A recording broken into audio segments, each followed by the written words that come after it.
नेत्यांपासून ते राजकारणापर्यंत प्रत्येक घडामोडीवर बारीक नजर ठेवणारा तुमचा हक्काचा लोकल न्यूज प्लॅटफॉर्म ठाणे दर्पण, ठाण्याचं खरं प्रतिबिंब.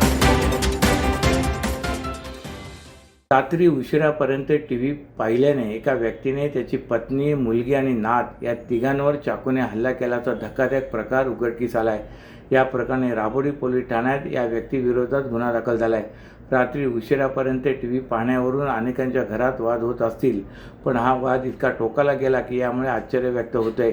राबोडी येथील अपनानगर परिसरात हा प्रकार उघडकीस आला आहे. यातील तक्रारदार ही व्यक्तीची मुलगी असून ती विवाहित आहे. मुलींना शाळेला सुट्टी लागल्याने ती 17 एप्रिलपासून दोन्ही मुलींना घेऊन अपनानगर येथील तिच्या माहेरी आली होती. तिच्या वडिलांना क्षुल्लक कारणावरून राग येत असतो.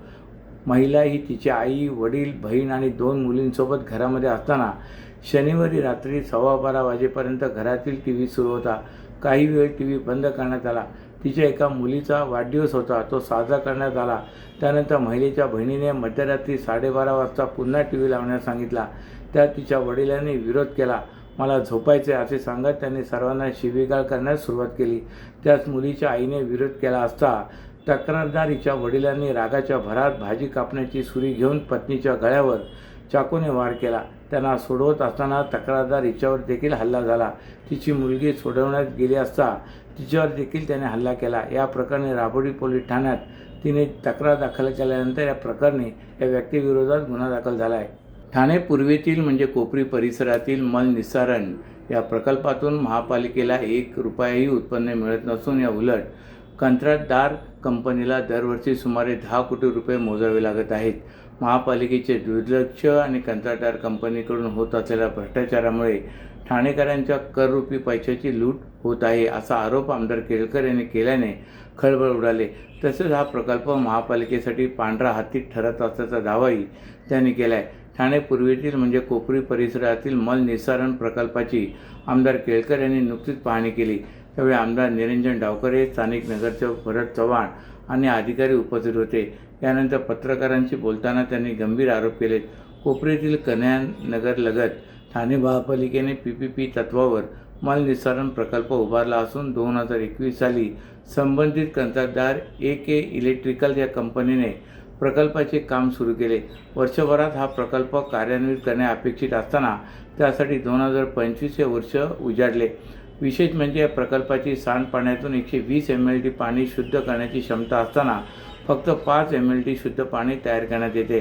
सांडपाण्याची शास्त्रोक्त विल्हेवाट लावणे आणि तयार होणारे शुद्ध पाणी विकून महापालिकेला उत्पन्न मिळावे असा उद्देश हा प्रकल्प उभारण्यामागे होता. मात्र आज गायत अपेक्षित पाणी निर्मिती झाली नाहीच, शिवाय पाणी विक्रीही झाली नाही. उलट महापालिकेला दरवर्षी कंत्राटदार कंपनीला नाहक 10 कोटी रुपये द्यावे लागत आहेत. ही ठाणेकरांच्या कररूपी पैशाची लूट असल्याचा आरोप आमदार केळकर यांनी केला आहे. प्रकल्पात भ्रष्टाचार आणि अनियमितता असून महापालिकेचे अक्षम्य दुर्लक्ष झाले. या प्रकरणी केंद्र सरकारने 90 कोटीचा दंडही ठोठावला आहे. तसेच घेतलेल्या कर्जावर 9 कोटी एवढे व्याज भरण्यासाठी कंत्राटदार कंपनी टाळाटाळ करत असून कंत्राटदार आणि महापालिका एकमेकांवर जबाबदारी झटकण्याचा प्रयत्न करत आहे. 120 mld क्षमतेच्या प्रकल्पातून फक्त 5 mld पाणी शुद्ध होत असल्याने कंत्राटदाराच्या क्षमतेवरच संशय निर्माण होत आहे. शिवाय प्रक्रियेतून निर्माण होणारा गाळ जवळच्या नाल्यात आणि कांदळवनात टाकला जातोय. परिणामी ठाणेकर वाडी आदी परिसरात पावसाळ्यात पाणी शिरून नागरिकांच्या अतोनात नुकसान होत असते, तर कांदळवनही नष्ट होण्याच्या मार्गावर असल्याचा आरोप केळकर यांनी केला आहे. महाराष्ट्र औद्योगिक विकास महामंडळाच्या बारवी धरणाच्या एकमेव मोठ्या जलस्रोतावर अवलंबून असणाऱ्या ठाणे जिल्ह्यातील बहुसंख्य शहरांना मार्च महिन्याच्या मध्यावरच तीव्र अशा पाणी टंचाईचा सामना करावा लागत असून नवी मुंबईचा अपवाद सोडला तर जिल्ह्यातील सर्व प्रमुख शहरांमध्ये आतापासूनच टँकरने पाणीपुरवठा करण्यासाठी कोट्यवधी रुपयांची कंत्राटे काढावी लागत आहेत. एक काळ असा होता की शहापूर तसेच जिल्ह्यातील ग्रामीण भागात या काळात जागोजागी पाणी पुरवठ्यासाठी टँकरची वाहतूक होताना दिसायची. आता मात्र ठाणे, कल्याण, डोंबिवली, भिवंडी, उल्हासनगर, अंबरनाथ, बदलापूर हे शहरी पट्टीही टँकर पुरवठा करणारे ठेकेदार आपल्या कवेत घेताना दिसत आहेत. ठाणे महापालिका क्षेत्राची लोकसंख्या सुमारे 27 लाखाच्या घरात आहे. हक्काचे धरण नसल्यामुळे महापालिका विविध जलस्रोतांवर अवलंबून आहे. शहराला दररोज 621 दशलक्ष लिटर पाण्याची गरज असताना प्रत्यक्षात केवळ 590 दशलक्ष लिटर पाणी पुरवठा होत आहे. त्यामुळे महापालिकेच्या म्हणण्यानुसार 31 दशलक्ष लिटर पाण्याचा दररोज तुटवडा होतोय. या तुटवड्यामुळे घोडबंदर परिसरातील नव्या संकुलांना टँकरने पाणी विकत घ्यावे लागत आहे. राज्य सरकारच्या धोरणामुळे घोडबंदर भागात नव्या बांधकामांना अक्षरशः पेव फुटलेत. या बांधकामांना परवानगी देण्यापूर्वीच पाण्याचे नियोजन करावे अशी मागणी सातत्याने होत आहे. मात्र ठोस नियोजनाआधीच येथे एकामागोमाग एक नव्या बांधकामांना परवानगी दिली जाते. त्याचा स्पष्ट परिणाम आता येथील पाणी वितरण व्यवस्थेवर जाणवू लागला आहे. कोलशेत, ब्रह्मांड, माजिवडा, कासारवडवली, गायमुख यासारख्या पट्ट्यात नव्याने उभ्या राहत असलेल्या 70% अधिक वसाहतींना टँकरने पाणी विकत घ्यावे लागत आहे, अशी माहिती या भागातील रहिवासी संस्थांच्या पदाधिकाऱ्यांनी दिले. तर भाजपचे स्थानिक आमदार संजय केळकर यांनीही ही भयावह परिस्थिती वेळोवेळी विधिमंडळात मांडले. मात्र यावर तोडगा काढण्यात महापालिका तसे नियोजन करताना यश आलेले नाही. कळवा, मुंब्रा आणि ठाणे शहरातील काही भागांमध्येही नियमित टंचाई जाणवत आहे. संपूर्ण शहरात पालिका तसे खाजगी टँकरच्या दररोज 70 ते 75 टँकर फेऱ्या होत आहेत. याशिवाय मुंब्र्यात 20 फेऱ्या तर दिव्यात 10 फेऱ्या होत आहेत. टँकरने पाणी पुरवठा करणाऱ्या ठेकेदारांची स्वतंत्र अशी फळी गेल्या काही वर्षात उभी राहिली असून ठाणे, नवी मुंबईच्या तलावामधून पाणी उचलण्यासाठी लाखो रुपयांचे खाजगी ठेकेदारी सुरू झाले.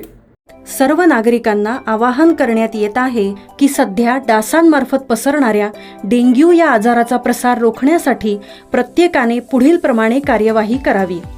डेंग्यू आजार एडिस इजिप्ती हा डास चावल्याने होतो. या डासांची पैदास साचलेल्या किंवा साचवलेल्या स्वच्छ पाण्यामध्ये होते. 8 दिवसांपेक्षा जास्त दिवस पाणी उघडे व साचून राहिल्यास त्यात डास अंडी घालतात. अंड्यांच्या अळ्या तयार होऊन पुढे डास तयार होतात. यासाठी आपल्या घरातील पाणीसाठे उदाहरणार्थ बॅरल्स, पिंपे, टाक्या, हौद, रांजणे इत्यादी दर आठवड्याला रिकामे करून घासून पुसून कोरडे करून पुन्हा भरावे. 1 दिवस कोरडा दिवस म्हणून पाळावा. पाणी साठ्यांना घट्ट झाकणे बसवावीत किंवा जुनी साडी, चादर, धोतर यांनी बांधून झाकून ठेवावीत, म्हणजे डास त्यात जाऊन अंडी घालणार नाहीत. घराच्या गच्चीवर, आजूबाजूला, अंगणात कोठेही पाणी साचू देऊ नये. भंगार सामान उघड्यावर टाकू नये. उदाहरणार्थ टायर्स, प्लास्टिक सामान, कुंड्या, टाकाऊ वस्तू इत्यादी. अशा सामानात पावसाचे पाणी साठून त्यात डेंग्यूच्या डासांची पैदास होते. घरातील कूलर्स, फ्रीजच्या पाठीमागील ट्रे हे देखील वेळोवेळी कोरडे करावेत. लक्षात ठेवा, नुसत्या फवारणीने डास घनता कमी होत नाही, तर त्यासाठी डास पैदास ठिकाणे नष्ट करणे ही आपल्या सर्वांची जबाबदारी आहे. कोणताही ताप अंगावर न काढता जवळच्या शासकीय रुग्णालयात मोफत औषधोपचार घ्या. अशा प्रकारे नागरिकांनी सहकार्य केल्यास डेंग्यूचा प्रसार रोखणे सहज शक्य आहे. मुंब्रा दिवा भागात खाडी किनारी भागात भराव टाकून खारफुटी नष्ट झाल्याचे प्रकरण उजेडात आल्यानंतर राष्ट्रवादी शरद पवार गट आमदार जितेंद्र आव्हाड यांची मुलगी नताशा आव्हाड थेट ज्या ठिकाणी खारफुटीवर भराव टाकला त्या घटनास्थळावर पाहण्यासाठी गेली होती.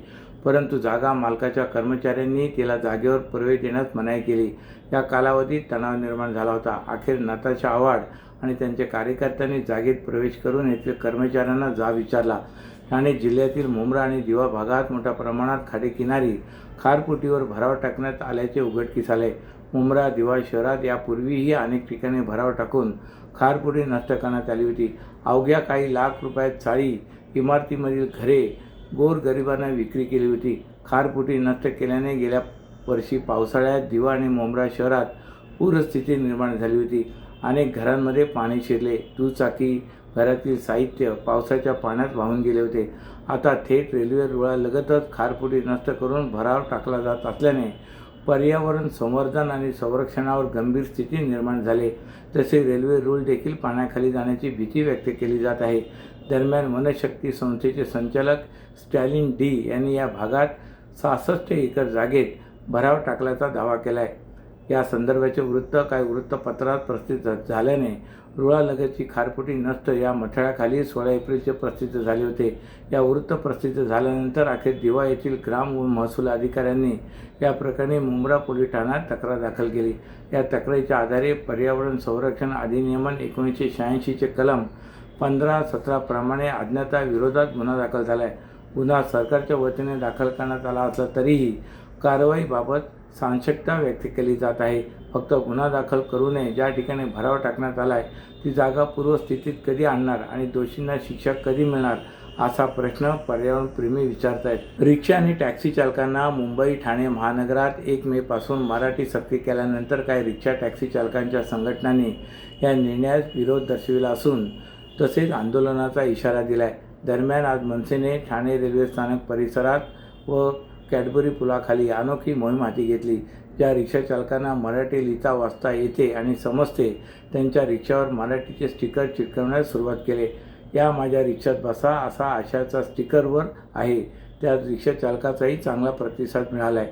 परवानाधारक रिक्षा आणि टॅक्सी चालकांसाठी 1 मे पासून मराठी भाषा अनिवार्य करण्यात येत आहे. मराठी लिहिता आणि वाचता न येणाऱ्यांचे तसे मराठी भाषेचे ज्ञान नसलेल्यांचे वाहन परवाने रद्द करण्यात येतील असा इशारा परिवहन मंत्री प्रताप सरनाईक यांनी घेतला आहे. या निर्णयानंतर ज्या परप्रांतीय रिक्षा चालक किंवा टॅक्सी चालकांना मराठी भाषा येत नाही त्यांच्या अडचणी वाढणार आहेत. दरम्यान या निर्णयास काही रिक्षा टॅक्सी चालकांच्या संघटनांनी विरोध दर्शविला असून आंदोलनाचा इशारा दिला आहे. मनसेने देखील संघटनांविरोधात आक्रमक पवित्रा घेण्यास सुरुवात केली. आज ठाणे रेल्वे स्थानक व कॅडबरी उड्डाणपुलाखालील परिसरात मनसेने एक वेगळीच मोहीम राबवली. यापूर्वी अशी मोहीम मुंबईत झाली होती. ठाणे रेल्वे स्थानक परिसरातून किमान 7 ते 8 लाख प्रवासी ये-जा करतात. ठाणे रेल्वे स्थानकाच्या पश्चिमेला मीटरच्या रिक्षेसाठी सॅटिस पुलाखाली स्वतंत्र थांबा आहे. या थांब्यावर मनसेच्या पदाधिकाऱ्यांनी मोहीम घेतली. ज्या रिक्षा चालकांना मराठी समजते तसेच जे रिक्षाचालक मराठी आहेत त्यांच्या रिक्षावर मनसेने स्टिकर चिटकवण्यास सुरुवात केली. त्या स्टिकरवर मी मराठी बोलतो, मला मराठी समजते, या माझ्या रिक्षात बसा असा आशयाचं लिहिलेलं आहे.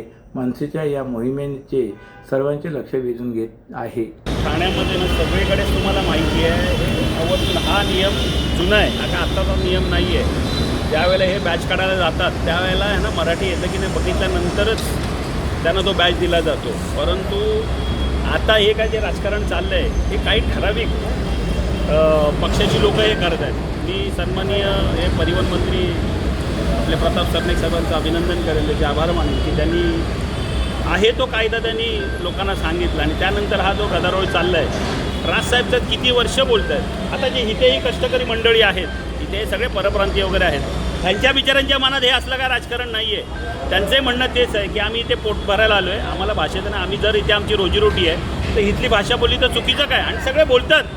आम्ही त्यांना सांगितलं आता रिक्षामध्ये जेव्हा एखादा कोण तुमचा पॅसेंजर बसतो त्याला बसल्या बसला नमस्कार नमस्कार दादा नमस्कार ताई जो कोण असेल त्याला पहिला नमस्कार करा, त्यांनाही वाटेल. तर ते सगळ्यांची तयारी आहे. आजपर्यंत एवढी वर्ष ते आपला व्यवसाय ठाण्यात करतात. आमचे वाहतूक सेनेचे जिल्हाध्यक्ष आशिष डोके यांच्या माध्यमातून ही सगळी मंडळी करतात. माझ्या माहितीनुसार 5000च्या वरती यांची सभासद नोंदणी आमची मंत्रीची. आणि याच्यात सर्व जाती धर्माची लोक आहेत. पण इथे कोणाचंच काही म्हणणं नाही आहे. पण काही ठराविक लोक हे जातीचं तेढ निर्माण करत आहेत आणि हे राजकारण करत आहेत. तर हे राजकारण त्यांना आम्ही इथे होऊ देणार नाही. इथे आमची ही सगळी मंडळी आहे, यांच्यासोबत आहोत. हे आमचे बंधू आहेत, आमचे भाऊ आहेत, यांच्यासोबत नको. पण जो कोण राजकारण करेल तर त्याला माहिती आहे मनसे कुठल्या पद्धतीत, त्याचा गाल आणि आमचा हात, त्या दोघांचा मिलाप नक्की होणार. हे आमच्यासोबत आहेत, त्यांच्यासाठी आम्ही पाहिजे त्या उतरू आणि त्यांना मदत करू. आम्हाला इथे कुठलाही जाती धर्म जात धर्म बघायचा नाही. जो मराठी बोलणार तो आमचा. तर आमची सगळ्यांना विनंती आहे की हसत खेळत गुन्हा गोविंदाने आपण राहूया. आणि हे सगळ्यांनी मान्य केलं आहे आणि आमचे जे सभासद आहेत ते तर करतात. तरी पण आज आम्ही हे स्टिकर्स लावले आहेत. बरेचसे स्टिकर्स लावायचे आहेत. आता सुरुवात केली आहे. ही सगळी मंडळी आपापल्या स्टँडवर जाऊन स्टिकर लावतील. आलेल्या माणसाला आमचा जो स्टँडचा माणूस आहे पहिला नमस्कार पण देखील करेल असं आम्ही त्यांना सांगितलं आहे. आणि या ठाण्यामध्ये त्यांनी चांगल्या पद्धतीने व्यवसाय करावा असंच माझी विनंती आहे. काही रिक्षा चालक संपाच्या तयारीत आहेत. संपाच्या तयारीत त्यांनी जावं ना. मग तुम्हाला बोललो ना ज्या दिवशी संप असेल त्या दिवशी ते आणि आम्ही आहोत. तुम्ही खाता इथे शरम नाही वाटत. इथे महाराष्ट्रात राहताय, खाताय, तुमचा पूर्ण परिवार इथे तुमचा पोचतोय महाराष्ट्र. कोणाच्या जीवावर? महाराष्ट्राच्या जीवावर ना. मग महाराष्ट्राची भाषा बोलायला तुम्हाला लाज कसली वाटते? आम्ही कुठे सांगतो तुम्ही हे करा, पण मराठी बोला ना. बाबा आलेला नमस्कार किंवा एवढं तर बोला मी मराठी शिकेन. आज 15-20 वर्ष तुम्ही व्यवसाय करताय आणि मराठी बोलायला लाज वाटते. हे कुठेतरी थांबलं पाहिजे. अशाच नव्या आणि ताज्या बातम्यांसाठी ठाणे दर्पणच्या पेजला लाईक करा आणि फॉलो करायला विसरू नका.